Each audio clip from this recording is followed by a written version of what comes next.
Hello everybody, welcome back to my channel. We are in my toddler's room because we're going to be doing a bit of a house tour. And you might be thinking, Hannah, you've done many of these when you first moved in, when it was empty, and then when it was all furnished, and then again when you thought you were going to be moving house and you weren't. So we've done a lot of kind of tours around this space, but this one I want to deep dive into influencer marketing gifting culture, because this is something that I feel like I know a lot about. I'm very much in it as a lifestyle influencer, and many people follow lots of influencers online and may be vaguely aware when they label things as like ad or gifted in terms of what that means. But especially for lifestyle influencers, it can get complicated because it is your life. It is the home that you live in. It is the clothes that you wear on your body. And this is something that Chelsea Fagan from The Financial Diet talks about a lot in terms of, you may see somebody do a brand deal and they declare that it was paid for and given to them for free the first time they post about it, but then every other time after that, when you see a certain wallpaper in the background of their videos or you see them wearing a certain top, it's never continuously disclosed. So you're not getting an accurate picture of actually what that person's life is like, or the choices that they would make financially if they had to make their own decisions about, do I want to spend my own money on this thing? Like, I do really think that our current iteration of celebrity and influencer marketing is going to be looked back on like when doctors used to smoke cigarettes while delivering babies. Like, we're all just constantly being exposed to toxic levels of this stuff and we don't even realize what we're looking at. But basically, if you're a celebrity or an influencer at a certain level of success for long enough, over time, your entire life just kind of crystallizes into one big piece of SpawnCon. And so the purpose of this video is to really lift the veil, take a peek behind the curtains of that when it comes to my home, because there's a lot of stuff in this home that has been gifted or was originally part of a brand deal. So in the name of honesty and transparency, I'm going to take you to each room in our flat, talk you through a few things, and then also explain to you what I am calling the 5 stages that an influencer may go through in regards to gifting culture. That's a very long name. We'll workshop what we're going to call these 5 stages. Back to Chelsea Fagan and The Financial Diet, because she just says a lot of smart things about this. They recently did a whole video essay about the MLM pyramid scheme nature of lifestyle influencer marketing. And a very quick summary is that at the top, you've got the people who can afford the lifestyle. In the middle, you've got the people who are selling the lifestyle. So this is the influencers. And at the bottom, you've got the people who are buying the lifestyle. And very often, the people in the middle who are selling the lifestyle actually can't afford the lifestyle that they are selling themselves. And they are selling it to people who definitely can't afford that lifestyle. So I want to get real honest with you in regards to my home in terms of what I've paid for myself, what I've been gifted, and in terms of the things that have been gifted, would I buy that with my own money? And starting in this room, this was our spare room / home office.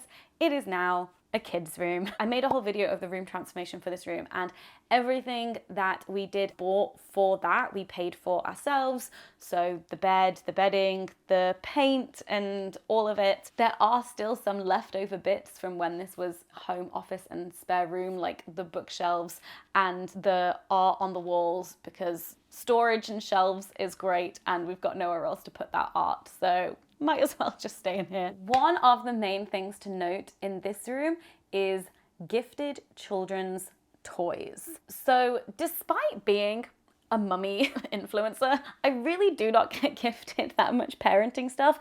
I don't think I've fully crossed over into that realm yet, but there was one company that did gift us some play kits of kids' toys, and they're called Love Every, I think that's how it's pronounced, and they are very bougie kids' toys, kind of like Montessori inspired, and I was very happy to receive these as gifts because they're very expensive. And these toys are a classic example of, do we love them? Yes. Does Rowan love them?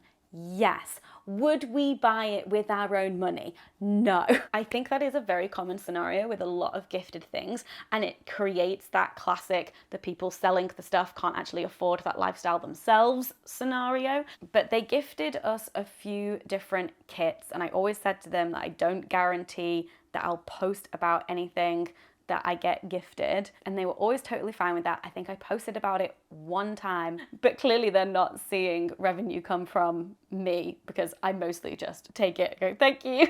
Rowan gets to play with it, and then I don't really post about it. And so they've stopped offering, which fair enough. But I then haven't gone and like bought it myself. But I do really love the toys, but they're just so expensive. And so that brings us to stage one, which is the excitement, the gratitude, and feeling special. When you first start out making content online and you get to a certain point where brands will be offering you things for free, you're like, oh my God, free shit. Who doesn't love free shit? But it isn't free. This is the thing. It's never free. Everything has a price. I think especially when you're starting out, you have this scarcity mindset when it comes to gifting culture because you just don't know how long it is going to last, and so you say yes to everything that comes your way, and it feels very exciting. Everything's very shiny and new.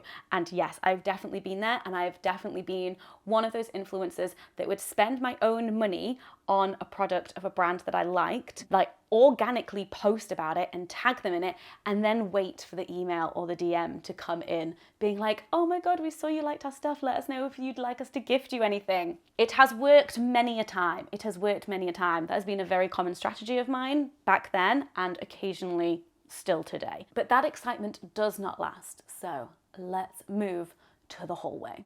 Welcome to our hallway. It's very wide. So the main things to note in here are the things on the walls. This thing, we'll come to it in a minute, but it's very special. But some of the other art in this hallway, we have a London print, and then there's like an orange flower print.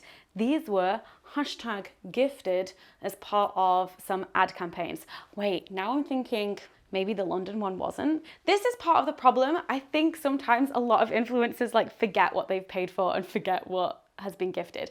But either way, let's just say it was all gifted. So around the time when we first moved into this flat, I did some ad campaigns, some with Unique and some with Decinio, and they're both companies that do various different art prints. And the way that that worked was it was paid Instagram content, but then they would also give me a £200 budget per time I worked with them.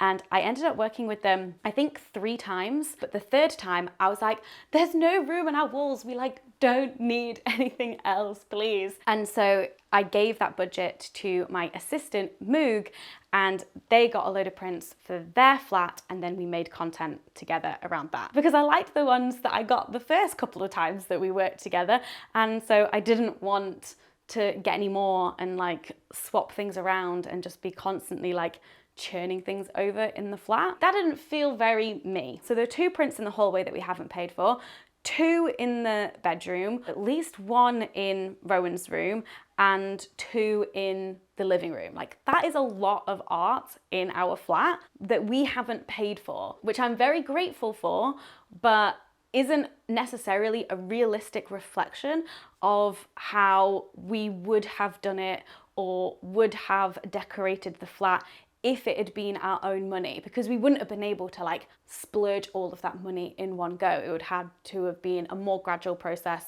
and maybe it would have been different artwork, who knows. But then this thing I did pay for, and this is actually an original piece of art by the artist Sophie T. This was paid for with all of my own money, not even Dan's. I was like, I want this to be mine.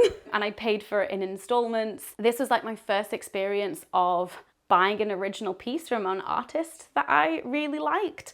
And so that was a fun like experience for me. I would devour her Instagram stories and like watch her doing all of her painting and lots of really cool art stuff whilst I was up in the middle of the night breastfeeding Rowan. And she has a very different, more chaotic like art girl life than mine, especially in those like early new mum, newborn days, and it was like my escapism. And I love her style, but she does tend to lean more to using like blues and pinks in a lot of her work, which wasn't really my vibe. And then the moment I saw that she was painting this on her Instagram stories, I was like, give it to me. How much I want it, I need it. And so this was kind of, to me, my like new mum, breastfeeding, like all of that kind of stuff. This was just like my big treat to myself from an artist who helped me, kept me awake and entertained through some really difficult nights. And yeah, as soon as I saw this on her Instagram stories, I was just like, can I have it please?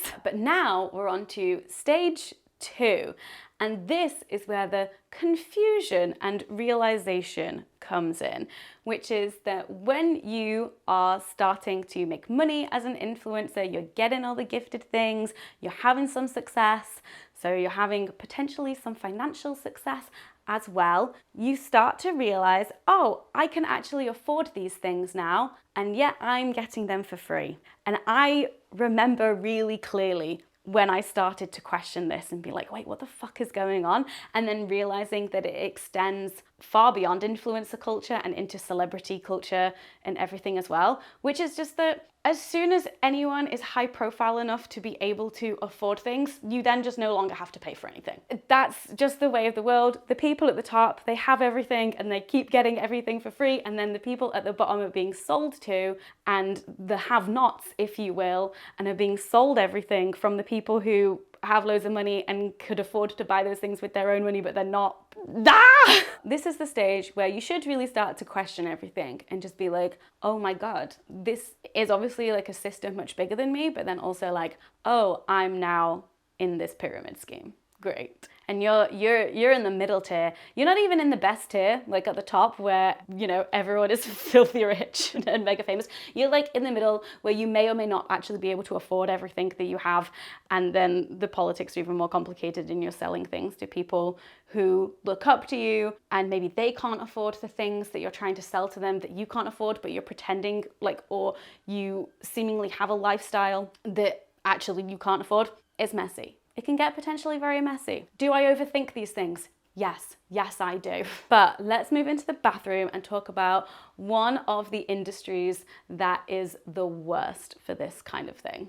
All right, hello, welcome to the bathroom. We also have an ensuite. This has just basically become the kids' bathroom. There are 2 potties in here, one of which we paid for. I bought this one. This one was gifted. We haven't fully embarked on the potty training thing yet, so I can't really vouch for either of those. The one that we bought is actually just a very useful stool for him to stand up on and also for us to sit down on when he's in the bath. This hopefully will prove its worth later down the line, especially because it's like a lot more portable and he can carry it, but who knows? I actually don't know how much these cost. See, that's part of the influence blindness. How much these cost? I've no idea. I maybe would have sought an alternative in terms of a travel potty if I'd had to spend my own money on it. But alas, here we are and I got this for free. But the thing that I wanted to bring you into the bathroom for was to talk about the beauty and skincare gifting. This isn't something that I massively experience anymore because I have clearly been removed from a lot of PR lists because over the years I have been asking to, and I think all of the brands realize that I just don't really talk about makeup because hello, I don't really wear it anymore. But there was a time when I did wear makeup, and yes, I would receive just a lot of free makeup and a lot of free like skin, body care stuff. I would receive the Body Shop advent calendar for free every single year, I think like 3 or 4 years in a row, and I never asked for it. And I never asked for it. And I ended up having to ask them to stop because I wasn't using all of those products. Luckily, because of the time of year it was around Christmas, many of my family members, would get lots of Body Shop products for Christmas on Christmas Day. You're welcome. And so this brings us to stage 3, which is the anger, and the anger specifically at unsolicited gifts. And this is such a #influencer problems. And I think one of the reasons why a lot of influencers don't really talk about this is because we're supposed to be grateful for the free things that we receive. However, I am not grateful for free things that I receive that I haven't asked for, that I will not use, because that is just incredibly wasteful. People in the corporate world will get this too, but the amount of totes, mugs, notebooks, and water bottles that you get at events and various like gifted things as well is just ridiculous. Nobody needs all of that. And it especially irks me, and this does happen, when it's a sustainable brand. I'm sorry, what? I got a gifted package from a sustainable brand, and there was a notebook and a water bottle and a tote bag in there, and like, sure, all of those things are reusable, but I don't need them with your branding on them because I already have enough. And this feels like such a minor thing to be complaining about, because it's like, Hannah, you get loads of free stuff, just shut up and be grateful. But as somebody who over the years has become more and more conscious of the things that I consume, trying to consume a lot less, it makes me angry. It does make me very angry. Luckily now, because of GDPR, I've been like, can you please remove me from this list? Remove me from this list. Like, who gave you my address? There was like a couple of years where things would just randomly show up at my door, and I'm like, how did they get hold of my name and address? I never asked for this. I'm not going to use this. Like, it's so wasteful, and it was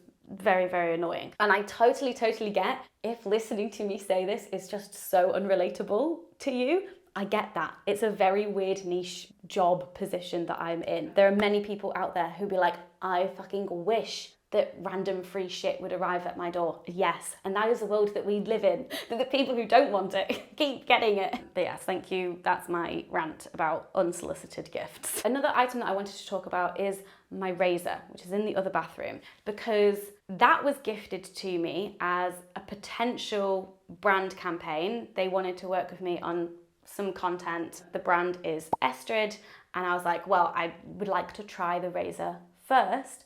And so they sent me the razor, I was using it, and then I never heard anything, and I was enjoying the razor. And so I messaged my manager being like, oh, did anything come of the Estrid thing? I actually really like this razor, so I would be keen to work with them. And nothing. They went in a different direction or whatever, you know, money was going elsewhere or whatever. But I still have this razor that I was gifted, and I do really like it. But now it feels weird to post, oh, hey guys, this is my razor, I really like it, #gifted, when originally they would have potentially paid me for that kind of coverage. So I don't want to give it them for free, but obviously me now mentioning their name here and saying that I like their razor is maybe doing that. But there are all sorts of like weird little scenarios like this where you have something that you really like, but because I don't often like talk directly about products, I'm like, how do I talk about this razor organically? Do I even need to talk about this razor organically? Nobody has asked me what razor I'm using and what razor I would recommend.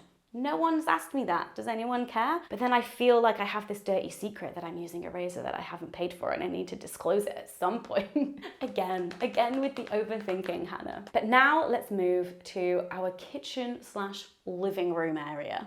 Welcome to the living room, where the most expensive thing in our flat lives, and that is this gorgeous orange TV unit that we got made. It's bespoke for this space. I made a whole video of the transformation of this room where we go into talking about this unit. We paid full price for it, and I maybe could have asked for a discount in return for doing some social media posts for him and like mentioning him in the video, which I am just happy to do generally. But I could have asked for a discount, and I decided not to, because I would just rather pay full price for it than have to navigate the politics of the obligations in terms of posting. I wanted just to keep work out of it, you know? And that, I think, for me is also another very common experience, especially now that me and my husband are in a position where we can afford to get a bespoke TV unit made. We don't need the discount. Yeah, it would be nice, but for me sometimes it's actually much easier, much simpler just to pay for it with my own money and then not have to deal with the complicated, like, what do I disclose when? Like, do I owe so-and-so a post about this? And I can just now say, like, every time you see this TV unit, every time I mention the TV unit, like, that's mine, I paid for it. There's no small print there. There's no like asterisks of like, oh, got a discount in return for like 2 social media posts. But then every other time I post about it, that isn't part of the discounted deal. It's just too complicated. It's not even worth it. So I just pay full price. And also, having spoken to some of my other influencer friends, this is something that they think about as well, especially when it comes to things that they are happy to spend the money on and they personally use a lot. It just saves a lot of hassle and worry and just turning something into a work thing for you to just buy it yourself, and then if you naturally talk about it, great. It's then just much more of a clean situation, less confusion, easier for everyone. As I mentioned, there are some prints in here that were gifted as part of those brand deals that I did many years ago. There's a really lovely map of London that's like the blue and orange colours that go with the vibe of this room, and then this really big Mars print that we have above our gecko's vivarium, and it just works because her Viv is all like desert vibes, and then the Mars thing's very deserty, and we love it. Like, I think the Mars print is like one of our faves, but we didn't pay for it. And then the main other things that we haven't paid for in this room is a lot of board games from Big Potato. They do still occasionally get in touch with me to see if there's anything from their collection that I want, but I'm very selective in terms of what I get from them because Dan and I don't have a huge amount of time to play games, and it has to be something that I know that we'll get use out of. But back in the day, I got a lot of Big Potato games, and in fact the thing that we use as, I guess, kind of a coffee table is this crate that they sent me that had a huge amount of games in them, but we've just kept the crate because it's useful. It's a coffee table, it's also storage. Love it. Thanks, Big Potato. And then some of my display books that I put on the shelves, basically all of them are gifted bar one. I think the mental load one I bought with my own money. But other than that, like, I've just got a display of gifted books. They're all from people that I either know or have worked with, and they sent them as like a personal gift. But then it's really funny because you're like, wait, do I disclose this as gifted even though it was like sent as a personal gift, but the relationship was still kind of like a work relationship, like we made a video together or they were on my podcast, like that kind of thing. So I'm like, yeah, they were gifted, but I don't like disclose Christmas presents as gifted, but still, they were kind of like work vibes, so I would probably disclose them as gifted. The TV we paid for, but I just wanted to point it out because you may have seen many influencers working with Sky and getting free Sky Glass TVs. Now, would I pay for a Sky Glass TV myself? No, hence why we don't have one. If Sky offered me a free glass TV and wanted to do some brand deals and like work with me, would I say yes? Yes, I would. And so there again lies the complicated nature of when influencers recommend things, because maybe once you get your Sky Glass TV, who knows, this is maybe a bad example, I'm not sure because I don't have one, you'd be like, oh my God, this is the best TV ever. I'll never go back, who knows? But again, I've just said that like when it actually came to me and Dan sitting down, looking at our budget and looking what we needed out of a TV and making our own financial like purchasing decision in terms of what TV we wanted, we did not pick that one. We picked this much cheaper one that just does everything that we need it to do. So therein lies the reason to maybe take influencer recommendations with a pinch of salt. Because often if they're getting paid to promote something, you can't in that promotion be like, oh, but I wouldn't pay for this with my own money. You can't do that. Maybe I'm shooting myself in the foot here because I do very much still work with a lot of brands and do brand deals. And so now you're all gonna be like very suspicious anytime I work with a brand. And I can't confidently say, but don't worry, every time I work with a brand, I truly love that product and I would spend my own money on that, because I've just admitted that I wouldn't spend my own money on a Sky Glass TV, and yet if they offered me a brand deal, I would take it. So you can't trust anyone. You can't trust anyone. Am I ruining my own career here? Am I?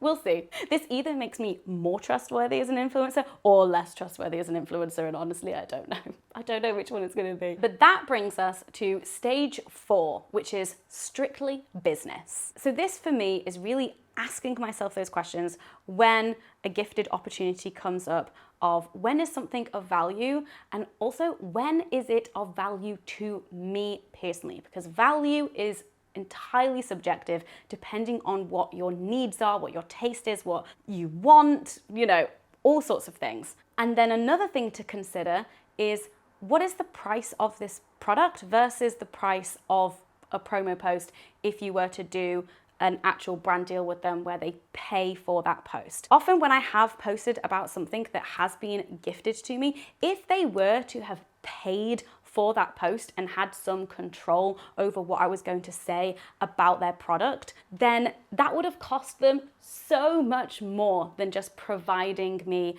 with the item for free. And so that's when I really have to think about, like, is this worth a post for me? And usually I am much more happy to do a post highlighting a brand or a business just for something gifted if it is a small independent business, if they are a sustainable brand, if they can provide a discount for me to share with my followers, and then if there is an affiliate scheme, so I also have the potential to earn off the back of posting that post, even if they haven't directly paid me. But there are some things that I will just say no to, even if it is a product that I buy myself and I use. If they then wanted to gift me that thing in return for a post. For example, recently a friend of mine said that she was offered to be gifted some Batiste dry shampoo. Now, I use that dry shampoo almost every day. Every day I'm not washing my hair. Would I accept a dry shampoo that costs me maybe £2 in return for an Instagram post that costs a lot more than £2? No. When do you see me talking about my dry shampoo? I'll just buy the dry shampoo myself, thank you very much. We don't need to do this whole like gift exchange thing. The value doesn't add up. The math is not mathing. We're strictly business here. The stage is strictly business. Strictly business is also being realistic about my lifestyle and how I use things and what I use. I still very regularly get emails from publishers asking to send me books, proof copies of books, and yes, I love reading and I do read a lot. However, I don't have a lot of book space on my shelves and I mostly listen to audiobooks. So 90% of the time I'm saying no to gifted books and just saying to them, I'll just buy the audiobook myself when it comes out, thank you. But many years ago, I was saying yes to all of those gifted books, whether I read them or not. That was very much when I was in the excitement and gratitude phase. I was like, give me all of the books, and just like, yes, yes, yes, yes, yes, yes, yes. Whereas now, I very much am just like, thank you, but no thanks. I will get the audiobook when it comes out. Okay, we have one more stage, and we have one more room. Let's go to the bedroom. Right, we have made it to the bedroom. Again, in this room, we've got some more #gifted art. The big one above our bed is gifted, and then there's a little one over there that's by the same artist that was also gifted. In case it wasn't clear, even though all of the art was gifted, I did pick them myself. They weren't picked for me, so it is all still my taste, but obviously didn't spend my actual money on them. Another thing that I didn't spend my actual money on is this mattress. This is one of those fancy mattresses from Simba, and it was given to me because I worked with them when we moved into this house, which was just excellent timing because we didn't own anything when we moved in here 6 years ago, and we were spending so much money on just furnishing this place. And so getting a mattress saved us a good like £500 to £1,000. So very grateful for that. Everyone needs a mattress. A mattress is a mattress. Well, a mattress is not just a mattress. Not all mattresses are made equal, but the mattress that we bought in Rowan's room is an IKEA one, and that is great. I have no complaints, although we've only had that one a year. This one we've had 6 years. But we will need to get this changed soon because we are getting a bigger bed, and I'll be honest with you, I am currently in the process of trying to acquire myself another free mattress. Any takers? Because yeah, that would save us a lot of money. No one has taken the bait yet. I am less relevant than I was in 2018, but we're also in a better financial position now where we can afford to get our own mattress, but it would still be nice to get one for free, you know? Whilst we're on the topic of things I'm trying to get for free, I love Oliver Bonus's photo frames and I have a bunch of them, but they are quite expensive. And so, you know, I have to be careful with my photo frame buying. I can't just like splurge all at once. But one of my friends says that she's got a contact at Oliver Bonus and they have a relationship with many influencers and creators where you get like 30% off. So I'm trying to get in because I would like that 30% off. because then I can get myself some more nice photo frames, because I just really love their photo frames. But the main thing that exists in this room that probably is representative of that gap between the lifestyle that I can afford versus the lifestyle that I have and perform and like put on display is in the clothes and jewelry arena. And the main culprit is, let's be real, Lucy and Yak. I have a lot of gifted clothes from Lucy and Yak. I have also paid for some clothes from Lucy and Yak over the years. I honestly couldn't tell you which ones I've paid for and which ones are gifted, but I would say that probably the vast majority of them have been gifted. Would my wardrobe be this full of Lucy and Yak items if I hadn't have paid for them? Probably not. Or I'd just be a lot poorer. I don't think my wardrobe and the amount of items that I have would be as big as it is if it weren't for gifted items. And it's not just from Lucy and Yak, there's some other brands. Like I had some gifted things from Big Sister Swap when they existed, RIP, and then some other places over the years as well. In terms of jewelry, they were called Eclectic Eccentricity when I got a lot of my jewelry from them. They're now called Lucent. And then a follower of mine has her own small business called Wild Clay Bristol, and she has very kindly gifted me a lot of earrings as well. That relationship feels kind of different because she's a follower of mine and reached out to me and wanted to gift me some earrings that she made, and then of course I'm going to like wear them and promote them and, you know, provided discount codes. Like that feels like, I don't know, more kind of community vibes and ethos. Obviously I'm still getting earrings for free, and then I'm still like selling you these earrings but giving you these discounts, but I'm also helping to promote the small business of somebody who is part of this community. So there's lots of layers. There's lots of different layers. But that brings us to stage 5, which is the stage that I feel like I'm currently at, which is restraint, attempted restraint. And this really for me is about just saying no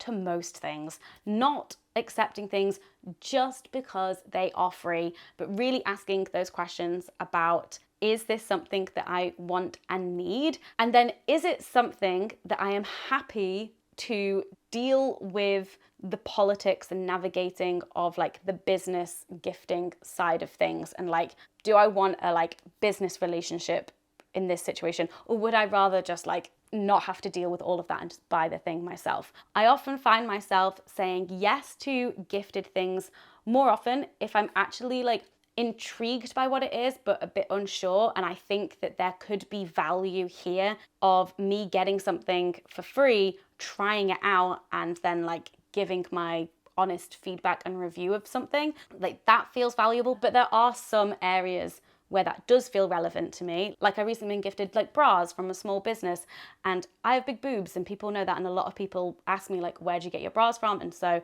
being able to try like bralettes that aren't wired, that are breastfeeding friendly, that are really comfy, that fit big boobs, being able to try ones from different brands for free and then, you know, feed back to the world, to the fellow big boobed people who need help. That feels more aligned with where I'm at in terms of how I want to do my influencing. So even though I do say no to most things, I believe every influencer, no matter how much of a conscious consumer they are, everyone will have a weak spot. And mine definitely is clothes. It's definitely clothes and accessories and shoes and bags. It's apparel. It's all of that. That is definitely my weak spot. But a conversation I was having with another influencer creator friend of mine recently was around, if you have so much for free from a particular brand or like from a few brands, you start to lose touch with what your personal taste is. You're like, do I like these clothes? And am I acquiring them just because they're free? And again, it's about the not having to make the decision about parting with your own money to receive that thing. Because as soon as money comes into it, you start to make, or you should start to be making, more thoughtful decisions about, is this going to fit in with my lifestyle? Is this going to fit with the rest of my wardrobe? And am I going to wear this a lot? It's a lot easier to be wasteful and not get the right thing and not get something that you're going to use or like as much if it is being offered to you for free. And you can lose yourself in that a bit and just be like, wait, what is my style? What is my taste? What do I actually like? And that can be a real problem, especially if you think of what an influencer is. It's somebody who has a life, has a taste, has certain things that other people also like, find aspirational or relatable or whatever, and are influencing others because of their taste. But if their taste actually isn't their own and has been bought, what is real anymore? And then I also want to leave you with some more overthinking about how affiliate links work. Now, I have a love-hate relationship with affiliate links because on the one hand, I believe that if a brand is making money because an influencer recommends their products, then that influencer should get a cut of the money made. They should be earning commission. But I also believe that the pure existence of affiliate links can incentivize influencers to receive, buy, and post about products more than they would if they weren't going to earn commission from them. Anne Helen Peterson, who has a newsletter and a podcast called Culture Study that I really love, I'm pretty sure she talks about how she doesn't use any affiliate links in her newsletters, even though she talks about books a lot. So she could potentially be making a lot of money from affiliate links from books and stuff that she recommends, but she doesn't because she doesn't want that to influence what books she's covering and what she's talking about on the newsletter. So whilst I believe that influencers should get to earn commission if they are helping other companies make a profit, I also do believe that it encourages more consumerism. And speaking of which, we are currently working on, and hopefully by the time you're watching this, it is live, a like my faves section on my website. Some of it will be affiliate links, most of it won't, but there'll be different categories of like work things and life things, of things that I regularly wear or use. And it will also be a place that you can go if you're like, wait, doesn't Hannah have a discount code for that thing? You can go there and get yourself a discount if there is one available. So you know what? I'm leaning in. We'll see how this goes. I don't actually expect to make money from this, but it is more just so that there is a place to have like, these are all of the things that I use for work, like all of the behind the scenes software thing. This is the equipment that I use. These are the hoops and the necklace that I wear like basically every day, if you ever wondered. So maybe that's useful for people. Speaking of these were a gift from my parents for Christmas, and they're from Catch Reese. And this necklace I bought myself with my own money, and it's from a small business called Zephyr Jewelry. And I love them, and I basically wear these every day. Thank you so much for watching. I am genuinely very curious to hear your thoughts on all of this stuff in the comments. Was there anything that surprised you that you maybe didn't know about influencer marketing and gifting culture and things? Is this stuff that you question and think about? How do you engage with influencers that you see online who are advertising things to you, using affiliate links or disclosing or not disclosing gifted things? I would love to hear your thoughts. Again, definitely go and watch that video essay from Chelsea in the Financial Diet about the influencer marketing period scheme. It is so interesting, and I think it also really helps to highlight like what is going on behind the scenes and can help us all be conscious consumers of influencers online. Have I ruined my career by making this video? Probably not, hopefully not, but I'm all about that honesty and transparency in this industry. So I hope that this video has helped to clear a few things up maybe. And I also hope that you enjoyed seeing a bit of my flat and nosying around at our stuff. Thank you for watching, I hope you're well, and I'll see you in the next video. Bye. Anyway, just remember that for a lot of these accounts you see, the product that they're selling is the concept of their own life. And when your life is the product, basically everything is an ad.